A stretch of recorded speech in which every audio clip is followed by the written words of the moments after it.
Hi, everyone. Welcome to another episode of the Brand Together podcast. My name is Brett Ryan, your host, and I'm joined today by Casey Newmeyer. She's a professor of marketing who's currently leading customer insights for a business unit of Cisco.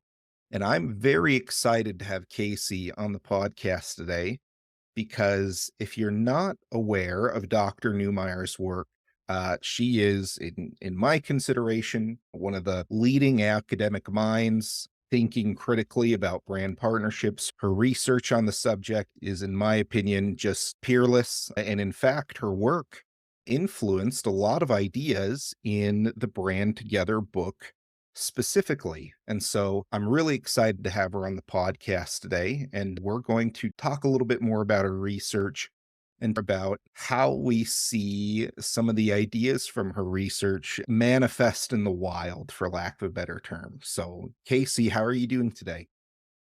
I'm great. Yourself? I'm doing wonderful. I'm really excited to have you here. Thanks for joining me. You're welcome. It's a pleasure. I always love talking about branding, good research. Your book's excellent. It's a really good read. It's a pleasure to be a part of it. That is a super high compliment. And let me just say, for our listener audience, while I was writing Brand Together, I came across Dr. Newmeyer's research and I reached out to her. And let me tell you, you were accommodating and helpful to me. And it's like I read the research, it was insightful, it was brilliant. I came to you, I think, probably with over a dozen follow up questions of, hey, could you clarify this for me? And you just opened the world for me, right? And I want to be clear, it's not that the ideas were unclear, but it's just I wanted more, right? It's like you get the opportunity to talk to your favorite author about a book they wrote or something, and it just tickles you pink to have them come back and give you a layer or two deeper of insight. I really appreciate that. I'd like to think I'm one of your biggest fans. I'm sure you have plenty of big fans about your work, but I'm a big fan of Casey Newmeyer for sure.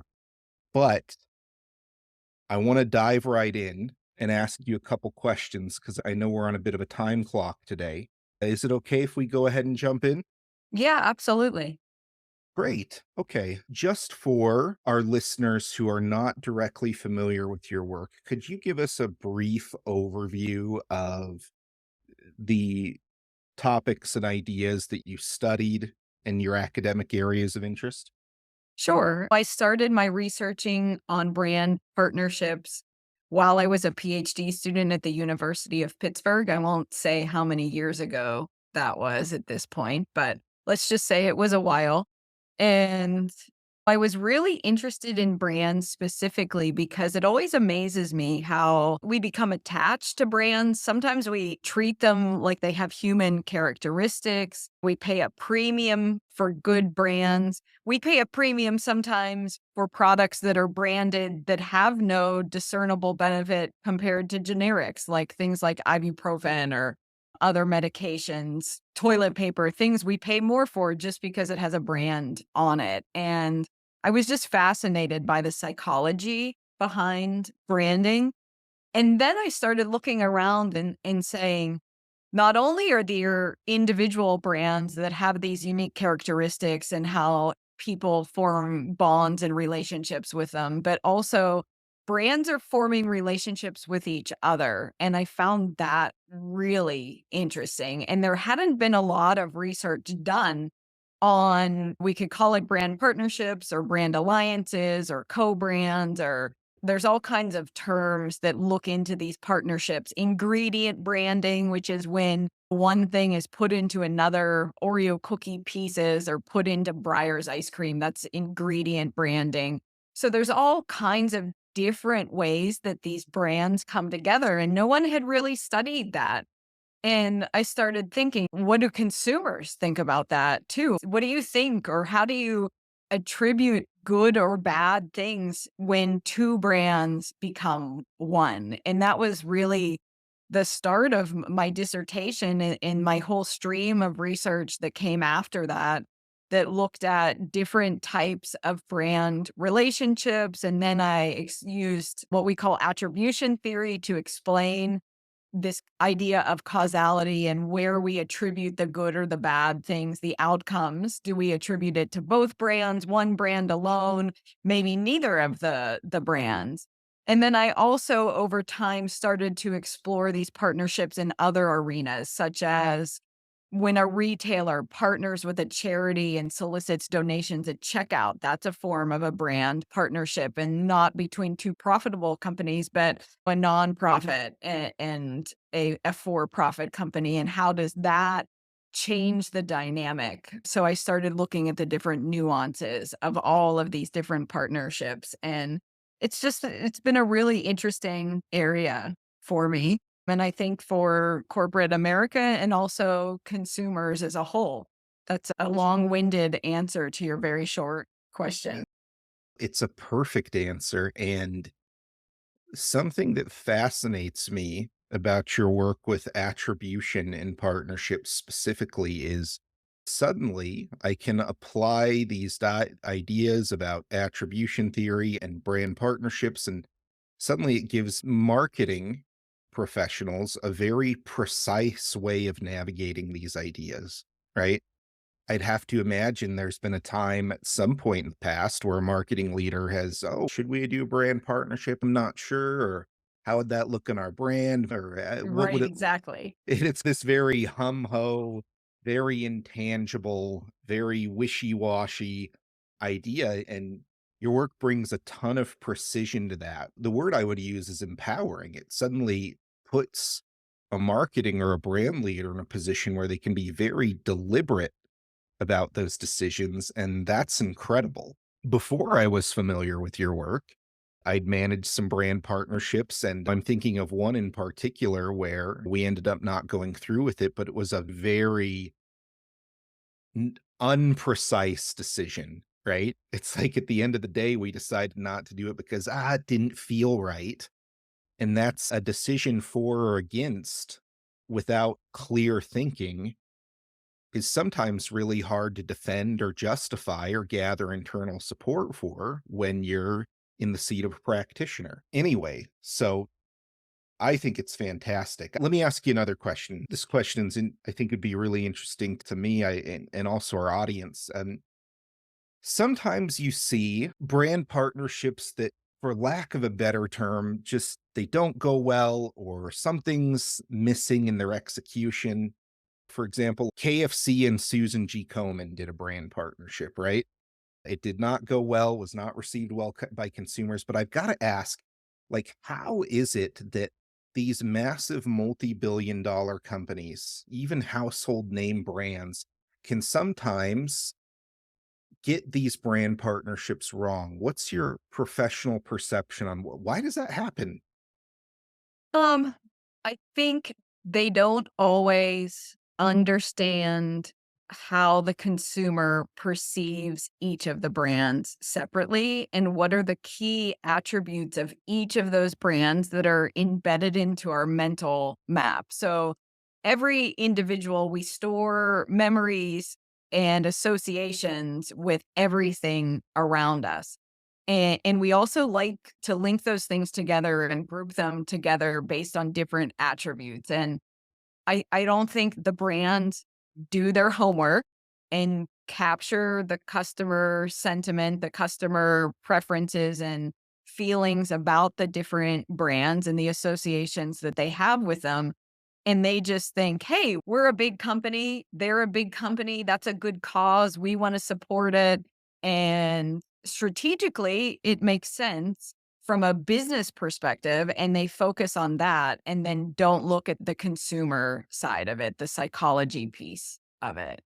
I agree completely with what you're saying. It seems to me sometimes when brands are evaluating other brands for potential partnerships, sometimes big brands, it's almost like they get these awareness goggles on, right? Where all they're really looking at is the size or the prominence of the other brand, how well known they are, without looking deeper and asking additional questions of if it would make a good brand partnership or not. In your perception, is that perhaps the most common point of failure, or am I missing something a little bit more obvious? No, I think that's almost just a simpler way of saying what I was trying to say as well, that yeah, they could just take a very narrow view of it. They see this large brand with large awareness, and of course, that seems like a good idea, Yeah. right? Yep. Because it's like, how could this partnership motion, or how could our investment in this marketing initiative go wrong with a partner that's so well known, right?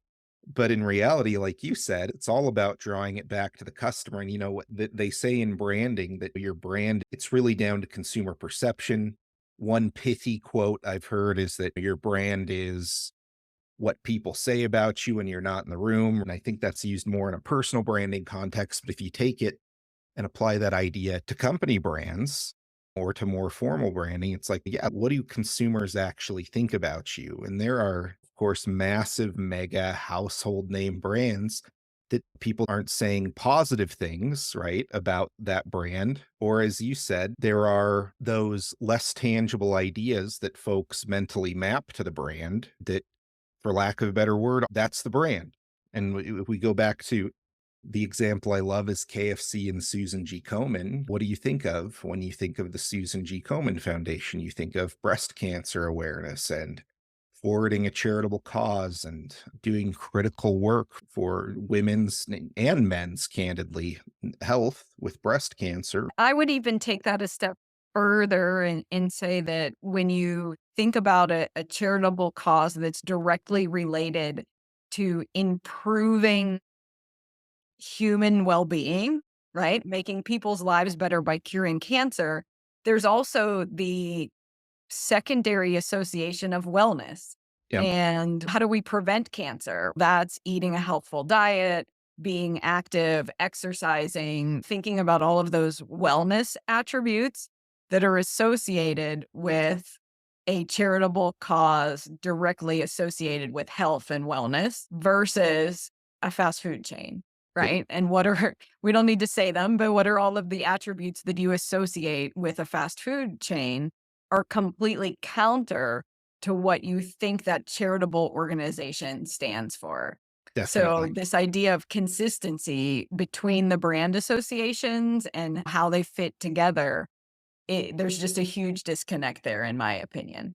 Absolutely. And the reason I love this example is because I think as consumers, when I was younger, before I really started my professional career, I had this crazy idea that all business owners were like these very rational people, not emotional at all, making these hyper well thought out decisions. And then you get into working with small businesses for a period of time and you realize, oh, that's not true at all. Like, business owners are human beings, they're fallible, they're often irrational, they make tons of mistakes. And I think sometimes as consumers, we cast kind of these similar assumptions onto these mega brands, where it's like, because there are some mega brands that I would argue are hyper deliberate and very protective and very measured about how they manage their brand, we somehow think that is universally true, right? And it wouldn't be hard to name a brand like Coca-Cola is a good example of a brand that I would argue they've typically well thought out about how they're one of the largest and Yeah. most valuable brands in the world for good reason, right? And sorry, I didn't mean to go ahead. You were gonna say something. No, I was just gonna, I was just agreeing with you and thinking two brands that come to mind that, like Coca Cola are Apple and Nike. And they've actually formed a very successful partnership. They're both just amazing brands standalone, and then they do come together, but they come together because they both are about making people's lives better. Nike in the case of just do it, that you can be anything that you want to be. You just need to put a little effort in, and our products are just fabulous products that'll help you achieve your goals on a wellness front. And Apple basically does the same thing and says, "Hey, we got these excellent products. We're making your life better, simpler, easier because of the products we have.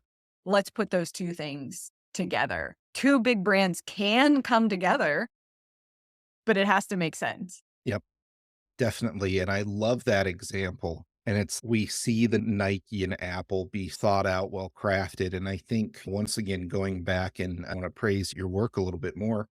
It's in marketing, it's like we've all experienced great marketing as a consumer, and it happens in other facets of marketing where we see great marketing executed. And I think it's really easy to not fully understand all the effort that went into making great marketing great, all the legwork. And I think your work gives us the ability to more precisely perceive that and say, oh yeah, of course. This wasn't just Nike and Apple getting to, oh, two great brands, and whoa, the output is suddenly just magically great because these two brands are magically great. There's a ton of work and precision involved in making that happen. And I think that's awesome. But I want to move on. I have one last question topic that I really want to dive into with you. We've already talked about one, Nike and Apple, but I wanted to ask you, just are there any other examples of brand partnerships that you believe to be technically excellent? Or put another way, are there any partnerships that you believe truly highlight and apply the ideas highlighted in your research? I shouldn't have used that Nike and Apple example Yeah. already then. That's to me, that's one of the best examples there is. I think another one that is gone through the test of time is McDonald's and Disney. They partner all the time for Happy Meals, and their goal is to put smiles on kids' faces. And both are again, big, giant brands, but come together in a way that makes complete sense and has been wildly successful over time, regardless of the movie or cartoon or whatever it is that's being promoted and partnered with at the time. I think that's a great one as well. It's also interesting when the same company uses its own brands in partnership. So another good example is how Procter& and Gamble puts their brands. Now we have Tide with Febreze and Tide with Downy, and they're using those. That's an example of what I mentioned earlier in ingredient branding, but they're using their brands in combination in a way that's really excellent. And most of us may know that Procter& and Gamble owns both of those things, but some people may not, and they're extending their product lines by utilizing the co-branding method, and I think it's really interesting, and it's been very successful as well. It's interesting. I had a conversation with a brand manager at Hershey's recently, and I apologized to him after I asked him this question because I was giving him a bit of a hard time. And this particular brand manager worked on the Payday candy bar brand. And so I was giving him a hard time. And this wasn't on the podcast or anything like that. This was just casual conversation. I was ribbing him a little bit and I said, why is it that Reese's is the media darling, right? Why, whenever we see advertising at a Hershey's, it's always Reese's? And he said to me, he said, one thing our leadership says is we always lead with Reese's. What's the strongest brand? It's the media darling for a reason. And he really pulled the curtain back a little bit on how Hershey's thinks about its house of brands. And when you were talking about Tide and Febreze and these other Procter and Gamble doing brand partnerships, brand alliances within their house, it's like these companies know, and that allows them to make those decisions much more precisely. And now it's got me wondering, who are the darlings over at Procter and Gamble? They know, they understand. And it's one thing to say, for example, oh, new formula for Breeze, newer, stronger, whatever, make a particular claim with the brand, right? It's another thing entirely to leverage the strength and consumer perception of another brand that's already leading in some of those ideas they want to bring to bear in that product, right? And I think that's another example of how brand partnerships can be really powerful.